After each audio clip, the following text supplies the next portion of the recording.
Most people think they have a rat problem. They don't.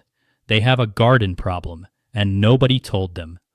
I'm going to say something right now that is going to make a lot of nursery owners uncomfortable, and a lot of garden catalog writers quietly close this video. Good, they can leave. The rest of you, the ones who've heard something under the porch at night, the ones who've found something gnawed in the vegetable bed, the ones who've set traps and caught nothing and still know something's out there, stay with me. Because what I'm about to walk you through isn't a pest control lecture. It's a plant list. 7 plants, common ones, plants you can buy at any garden center in this country for under $20. Plants that garden magazines have been recommending for decades. And every single one of them is quietly doing something those magazines will never print on a glossy page.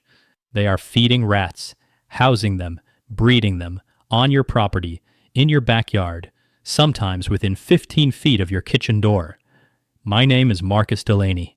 I spent 19 years as a licensed pest management consultant in the Southeast before I walked away from the industry to build this channel.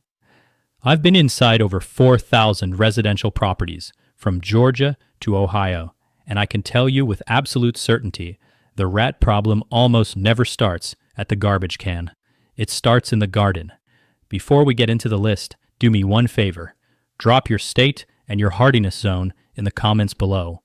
These 7 plants don't behave the same way in humid Florida as they do in dry Arizona, and if I know where you're gardening, I can speak to your situation specifically in future videos. Hit subscribe if you'd rather get this information from someone who's crawled under your neighbor's deck than from someone who's never left the studio. Now, let's get into it. 7 plants. One at the end that I personally consider the single most reckless thing an American homeowner can put in a suburban backyard. We start with one that's in almost every kitchen garden in the country right now. Plant 1. Tomatoes. Here is what nobody tells you when you're standing in the garden center in May. Cart full of Roma and Cherokee purple transplants. A single indeterminate tomato plant in a good season will produce between 40 and 80 fruits. That sounds like a harvest. What it actually is, in practice, is a harvest and a buffet, because not every tomato comes off the vine at the right moment, and the ones that don't split, crack, fall, and ferment on the soil surface within 24 to 48 hours of the first warm rain. A cracked, fermenting tomato on the ground is not a problem you can ignore until the weekend. Norway rats, Rattus norvegicus, have a documented preference for high moisture, high sugar food sources. A split tomato is roughly 94% water and 4 to 8% sugar by weight. That's not just food. For a rat in late summer, that's hydration, calories, and shelter-seeking fuel, all in one sitting. I worked a property in Chattanooga, Tennessee, 2014, August. A woman named Clara, retired school teacher, beautiful kitchen garden.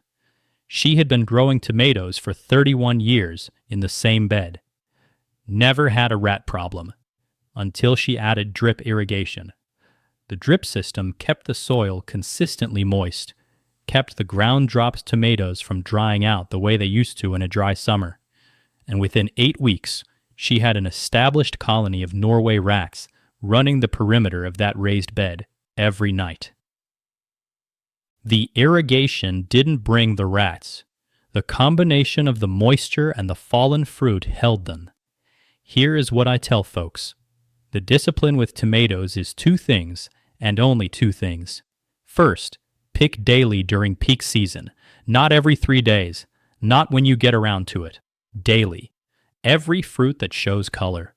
Second, the moment a tomato cracks or drops, it comes off the ground before sundown. Not tomorrow morning, before sundown. A rat that finds a food source at 2 a.m. and finds it gone by the following night will move on. A rat that finds it 3 nights running has established a territory. The other piece, and this one gets skipped in almost every gardening column I've ever read, don't grow tomatoes against a fence or a structure. The University of Georgia Extension Service published data in 2018 showing that tomato plants within 20 feet of a fence line had measurably higher rodent activity than plants sited in the open garden. The fence gives the rat a travel corridor to the food. Open ground exposure cuts their confidence. If you grow tomatoes, and I'm not telling you not to, I'd never tell a home gardener to stop growing tomatoes. Commit to the harvest discipline. That's the whole answer. Plant 3. Strawberries. A couple, David and Faye, had grown strawberries for years. Good gardeners, careful people. They mulched their beds in October the way every guide told them to. 6 inches of straw, crown protection, classic practice. By February, a Norway rat colony had completely undermined the bed and the adjacent raised vegetable structure beside it. The colony had been using that straw mulch as a winter nest for at minimum 2 consecutive seasons. David and Faye hadn't done anything wrong. They'd done everything the books told them to do. That's what makes this plant dangerous in a different way than the others. The fruit is obvious. Soft, red, fragrant. It overripens fast, drops fast, ferments fast. A strawberry bed at peak production is a calorie source most homeowners simply cannot fully harvest. At 40 to 60 plants in a standard 10 by 4 bed, you're fighting biology. But the mulch is the hidden variable. 6 inches of straw over a strawberry bed in October is indistinguishable to a rat from perfect nesting material. Warm, dry, fibrous, low to the ground, saturated with the scent of food residue from the season that just ended. You couldn't design better habitat if you tried. 3 inches of mulch, not 6. Pull it back in late February. Remove it entirely. Don't till it in. And during fruiting season, pick every ripe berry every 2 days. Not when you feel like it, every 2 days, because what you leave in the ground tonight doesn't just feed a rat. It registers your garden as a food source in a cognitive map that will bring that rat and its offspring back next season. Plant 4. Elderberry. The elderberry market in America has tripled since 2015. That number is real. The immune support movement, the syrup recipes, the homestead aesthetics, they've turned a native woodland shrub into one of the fastest growing home garden plants in the country. And there's nothing wrong with any of that, except for what's happening at the base of the plant. A mature elderberry grows 6 to 12 feet in 2 seasons. It produces dense clusters of berries over a 3 to 4 week window in late summer. Birds take some, insects take some, the rest falls. Small, soft, highly fragrant, quick to ferment. But here is what nobody's homestead video shows you. The base of an established elderberry clump is a thicket, multi-stemmed, interlocking, ground level clearance dropping towards 0 at the interior, leaf litter compacting year after year, lateral suckers pushing the footprint wider every season. After 5 years, what you have isn't a shrub.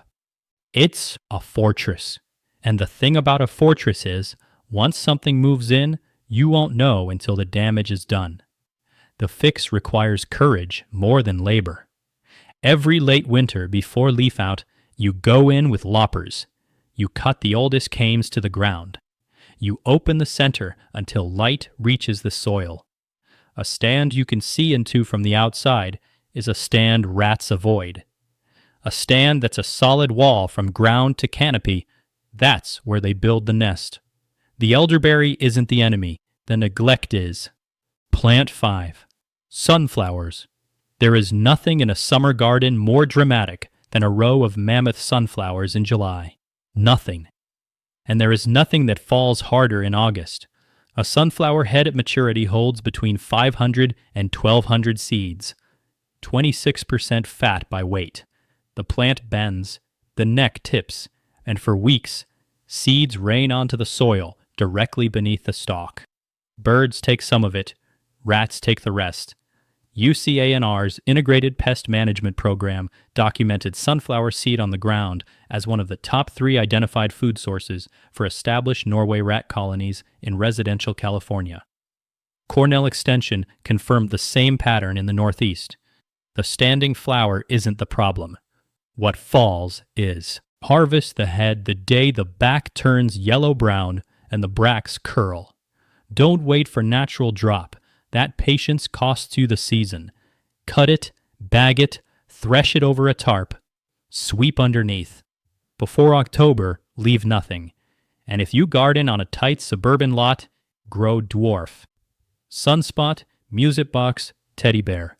They drop fewer seeds per head. They don't neck bend the way the 8-foot Russian mammoth does, and your risk drops by a margin that is not trivial. The beauty is still there. You just have to earn it with a different kind of attention. Plant 6 grapevines. I have 2 Concord vines on the south side of a split-rail fence. Planted them 12 years ago. Most productive plants on the property. But well managed is doing enormous work in that sentence. Here is what nobody tells you about grapes at full production. 15 to 30% of the crop doesn't come off the vine clean. It softens, splits, drops. Grape juice fermenting on worn soil carries a scent that travels. Roof rats, Rattus rattus, are the primary consumers in warm zones, and roof rats are climbers. They run the vine structure itself as a travel route, exactly the way they run ivy on a wall. An unpruned vine over 5 years develops a trunk with real crevices, bark gaps, accumulated debris, where canes cross and create a closed canopy. Over an arbor, over a pergola, roof rats nest. The University of California Cooperative Extension documented elevated roof rat pressure across Napa and Sonoma residential properties wherever vine canopies were allowed to close. The canopy, that's the variable. You should be able to see through the trellis from one side to the other. If you can't, it's already cover. Harvest completely. Pull every cluster. Anything softened, remove it. Keep the structure open. And never, under any circumstance, run a grapevine over a roofline transition. Because a rat that climbs the vine and finds a gap in the soffit above it hasn't just found food, it's found a home. Plant 7. Ornamental berry shrubs. This is the one. Not the most famous plant on this list, not the most dramatic, but the most dangerous, because it was designed to be invisible. Cotoneaster, Pyracantha, Nandina, 3 genera, dozens of cultivars, sold in every big box garden center in this country from Zone 5 upward. The tag says deer resistant, drought tolerant, 4-season interest, low maintenance. Every single word on that tag is true. Not one word mentions the rats. Here is what these 3 plants have in common. They are dense, low branching, year-round evergreen. They produce persistent berries that hold through winter, and they are almost universally sold as foundation plantings, pressed right up against the wall of the house, exactly where the catalog says to put them. Pest control technicians across the South and Mid-Atlantic have a name for what happens between a mature foundation shrub and a structure wall. They call it the dead zone, the space where no inspection light reaches, where no trap can be effectively set, where the thermal mass of the wall keeps the temperature several degrees warmer than ambient through January and February, where a rat colony can live, breed, and expand for 2 full seasons before a homeowner sees a single sign. Pyracantha compounds the problem in a way that is almost architectural in its cruelty. The thorns make the shrub physically hostile to human access. You cannot reach into mature firethorn by hand, so the base never gets cleared. Leaf litter compacts year after year. Norway rats burrow into the soil at the wall base, and the shrub becomes permanent overhead cover. And Nandina, heavenly bamboo they call it, adds a third element. Its berries are toxic to certain birds. Cedar waxwings have died from eating them in quantity, but rats consume them without significant effect. Through winter, when most food sources have disappeared, Nandina berries persist. They are late-season calories at precisely the moment a rat colony is building reserves before spring breeding. You are not just providing shelter. You are providing a winter pantry. The University of Maryland Extension has published specific guidance against cotoneaster and pyracantha as foundation plantings on properties with documented rodent pressure. That guidance exists. It is publicly available. The nursery industry still sells both plants as foundation plants. Every spring, every garden center, the same tag. My opinion, last one of this video, and I'll say it plainly. If you have any of these 3 shrubs within 3 feet of your foundation, and you have any sign of rodent activity, scratching, droppings, gnaw marks, anything, those shrubs are involved. Not possibly, not maybe. Pull them back 4 feet minimum from any wall. Better, replace them. Open structured natives that don't build the enclosed base environment. Knock out roses, native viburnums, inkberry holly in northern zones. The Native Plant Society in your state has a published list. Use it. Because right now, tonight, something is using the space between your foundation shrub and your wall that you have never looked at closely, and it has been there longer than you think. 7 plants. Tomatoes, comfrey, strawberries, elderberry, sunflowers, grapevines, ornamental berry shrubs, 7 plants from 7 different aisles of the same garden center. 7 glossy tags with 0 mention of what happens after dark. The same 3 variables underneath every single one. Food, shelter, water. Remove one and the colony moves.